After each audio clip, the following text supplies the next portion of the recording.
小时候读《三国演义》，最喜欢刘备，他仁义爱民，礼贤下士。等年龄越来越大，才慢慢发现，越来越喜欢当初那个自己最讨厌的曹操。曹操这个人在《三国演义》里被描绘成了一个奸诈、狡猾、阴险的人物，后世的戏剧更是给他画了一副奸臣才有的白脸儿，让他被后世唾骂成了一个不忠不义的奸臣。其实我们的文学作品往往习惯把人物给脸谱化，甚至以私德来简单的评判历史人物，给他加上一个非黑即白、非忠即奸的世俗标签。那曹操就是这样一个被小说和后世误解了1000多年的历史人物，甚至直到今天，我们对曹操的印象都是模糊的、冲突的、不清晰的。那么曹操到底是怎样的一个人呢？其实曹操和我们一样，小时候耍酷调皮一样没落下。不光调皮，简直是顽劣异常。他曾经和袁绍一起偷过别人家的新娘子，还老欺负傻得个袁绍。据说他们两个混小子去偷人家新娘子，事发之后，曹操和袁绍慌不择路地跑，结果袁绍误入灌木丛之中，动弹不得。当时曹操就使坏，他大叫：“小偷在此！”傻得个袁绍被曹操这么一吓唬，竟然一跃而出，跑出来了。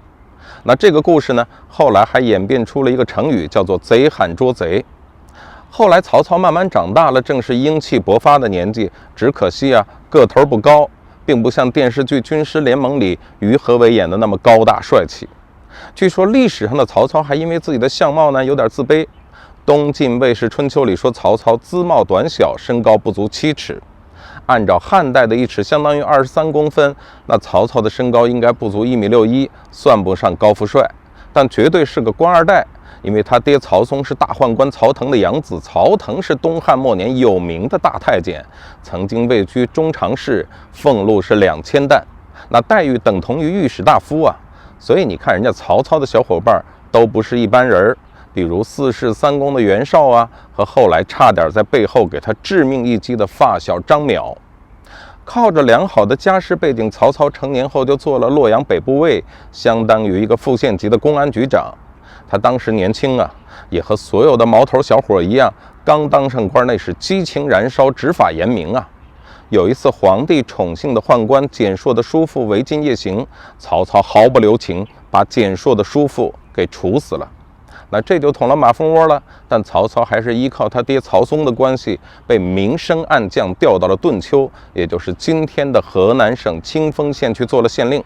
本来曹操可以凭借良好的家世，一步一个脚印的往上爬，将来平平稳稳的承袭家里的爵位，高官厚禄也是一件美事。但可惜东汉末年天下大乱，公元184年，在曹操30岁的时候，黄巾起义爆发了。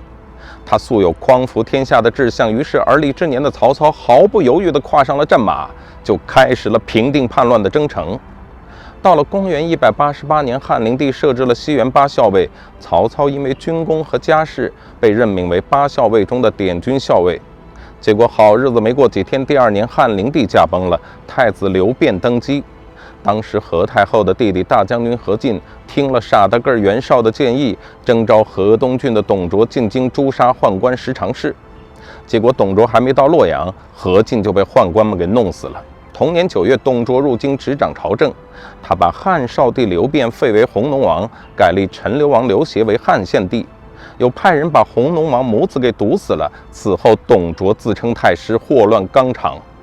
董卓当权后，他很欣赏曹操，当时只要曹操归附董卓，那荣华富贵是唾手可得但曹操见董卓倒行逆施，他不愿与董卓合作，于是就逃出了洛阳。但就在这次逃亡的路上，发生了一件让他被后世唾骂了上千年的事儿。什么事儿呢？就是曹操杀了好友吕伯奢一家人的事儿。那关键这事儿还不是杜撰的，历史上真有其事。《三国演义》里说，曹操和陈宫2人在逃出洛阳的路上，经过了好友吕伯奢家，打算借宿一晚，第2天再出发。吕伯奢就吩咐家人杀猪款待，自己前往西村买酒。曹操和陈宫2人舟车劳顿，便在屋内休息。曹操生性多疑，忽然听到外面有磨刀霍霍的声音，他以为吕伯奢家人要杀死自己，于是曹操先下手为强，将吕伯奢一家尽数杀光了。甚至在离开时，2人恰巧遇到买酒归来的吕伯奢。曹操因担心吕伯奢会告发自己，于是挥剑又砍死了吕伯奢，并说出了一句流传千古的名言：宁叫我负天下人，休叫天下人负我。小说里因为这件事儿导致了曹操和陈宫的分道扬镳，也让曹操背负了近2000年的骂名。那么真相到底是什么？曹操真的如此凶残无义吗？首先，在正史《三国志》中并没有记载过这件事儿，就连曹操和陈宫夜投吕伯奢家也是只字未提。但在其他3本史料中，则有着不同的记述。《誓语》中说，太祖过伯奢，伯奢出行，五子皆在，被宾主礼。太祖自以被捉命，以其图己，手剑夜杀8人而去。魏书上说，太祖从树骑过故人陈高吕伯奢，伯奢不在，其子与宾客共劫太祖，取马及物，太祖手刃击杀数人。杂记这样说：太祖闻其食气声，以为图己，遂夜杀之。继而七创曰：宁我负人，勿人负我，遂行。这3种说法都表明了一个问题，那就是吕伯奢当时并不在家。曹操杀吕伯奢的家人可能是存在的，以曹操多疑的性格，在逃亡的路上，当他怀疑自己的人身安全受到威胁的时候，先下手为强。因为吕伯奢家所在的陈高距离洛阳并不远，假如有人要拿他的人头去向董卓领赏，并非没有可能。所以这极有可能是一起误杀，而并非是曹操有意为之。但《三国演义》中增加了杀害吕伯奢的情节，性质就完全变了，就从自卫发展到滥杀无辜、忘恩负义了。那这也让曹操被骂了将近2000年。后来曹操逃到了陈留，他散家财合义兵，参加了讨伐董卓的诸侯联军。然而以袁绍为首的讨董联军扭扭捏捏，踌躇不前。就在这时候，董卓已经一把火烧了洛阳宫殿，还驱赶百姓，劫持了天子，跑到了长安，留下方圆200里无复人烟的洛阳。海内震动之下，讨董联军只顾窝里斗，唯有曹操独自引兵西进去攻打董卓。但他在荥阳被董卓的部将徐荣打败，几千人的薄薄家底也几乎是损失殆尽。这在当时的各路诸侯中显得非常另类。而此后的各路诸侯更是互相观望，过足不前，甚至各怀鬼胎，为了争夺霸权图谋私利，竟至互相残杀，搞得天下更加混乱，民不聊生。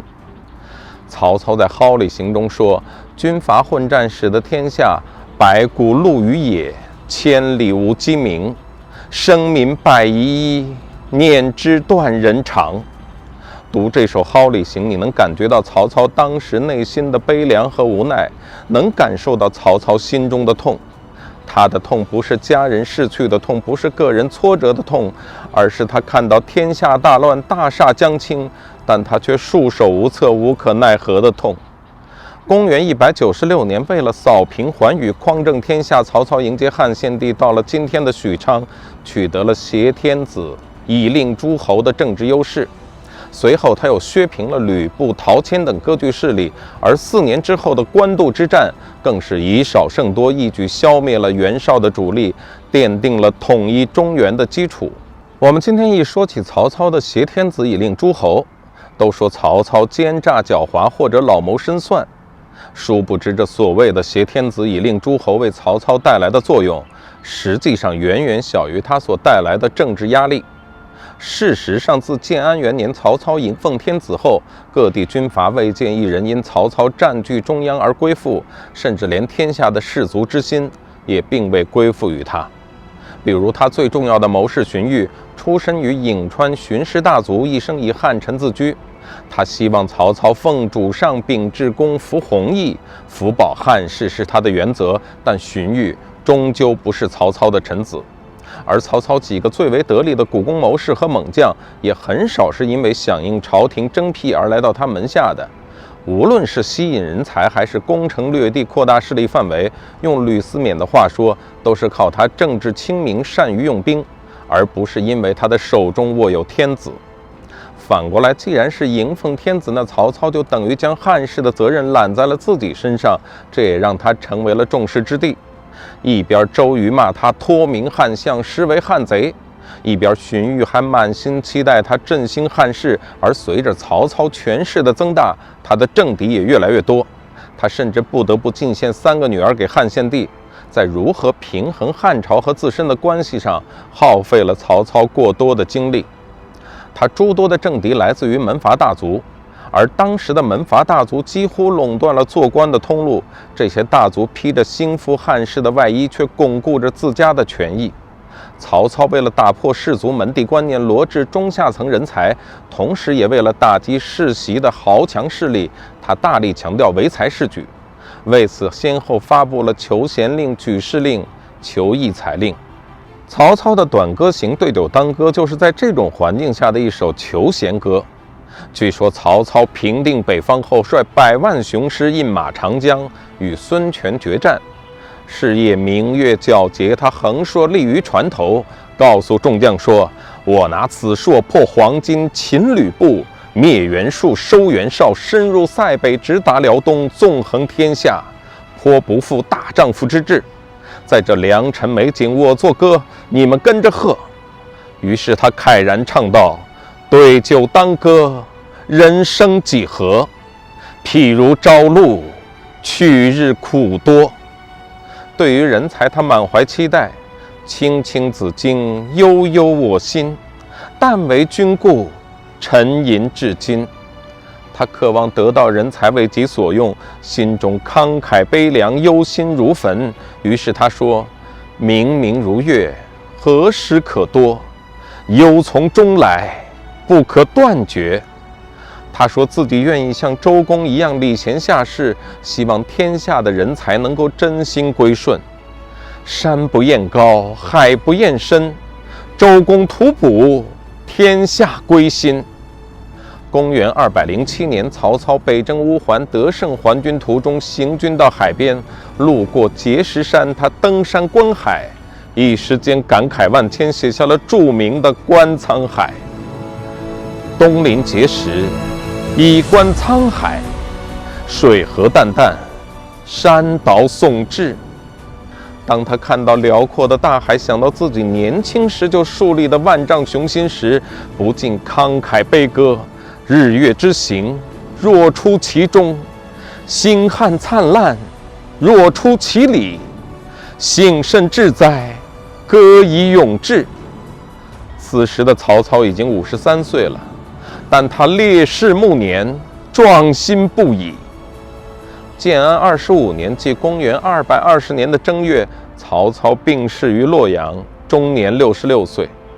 据说临终之前，他对自己的妻妾们说：“等我死了以后，你们都改嫁吧，嫁个好人家。”作为一个1000年前的古人，一个权倾天下的男人，曹操能有这样的胸襟，实属难得。可以说，曹操是一个活得特别通透的人，一个活得很真实的人。尤其是在三国乱世之中，活得真实其实很不容易。他不是一个道德上的完人，但他一定是个治世的能臣。在那个烽烟四起、人命如草芥的乱世，也许更需要的，恰恰是曹操这样有能力堪平天下的豪杰英雄。他是一个杰出的军事家，在那个烽烟四起、生灵涂炭的时刻，是曹操毅然领军平定四方作乱的诸侯，灭袁绍、擒吕布、破袁术，使中原免于战火，使人民安居乐业、休养生息。他也是一个杰出的政治家，是他惩办豪强、稳定局面、唯才是举、上礼重法。他还是一位伟大的文学家和诗人，他的诗歌朴实无华，感情深挚，气韵沉雄。他和他的儿子曹丕、曹植以及建安七子共同谱写了建安文学的辉煌，铸就了具有鲜明个性的建安风骨。曹操早已作古，但对他的评价却从未停息，甚至两极分化。然而曹操也许早就不在乎了，因为自古成大事者，谁人不被议论纷纷呢？大唐才子王勃有一段对曹操的评价说：“魏武用兵，仿佛孙吴；临敌制其鲜有丧败，故能东擒脚步，北走强援，破黄巾于寿章，斩睢固于射犬。远割北指，踏顿悬庐，拥沛南临，刘从戍守。振威烈而轻中下，挟天子以令诸侯，信超然之雄杰矣。”